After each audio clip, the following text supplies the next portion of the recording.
All right, so I have a real good story about Octavia Spencer. I've heard a lot of stories about her, but this one was pretty dope. So a few years back, she starred in this horror flick called Ma. I think it was 2019. Another cast member in that movie was Gianni Paolo. Now, during the filming of this movie, he hadn't quite made a name for himself yet in Hollywood, didn't have a lot of money. I think he had done a thing on Power, but that was it. So, right before the movie was about to be released, Octavia had a dinner at her place and she invited all the cast. So they're having dinner and then they start talking about the press run for the movie. And she says, "All right, Gianni, you're going to have to get a publicist for this press run." And he says, "Well, how much is that going to be?" And she says, "Probably around 5 grand a month on the low end." And he said, "I can't swing that.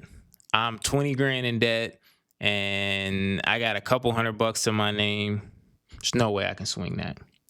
So the very next day, she hits him up and says, "I am setting you up with my PR team and you don't have to worry about anything. They'll take care of everything, won't cost you a dime."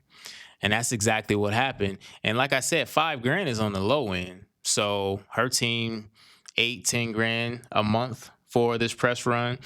And he told the story and he said she never once asked for the money back. Not once did she ask for the money back. Now, from what I heard, once he got his big payday, he did pay her back in full, but he just said that the kindness and generosity that she showed and never asked for it back, man, which just kind of spoke to the type of person that she is. And I thought that was dope. I thought that was real dope.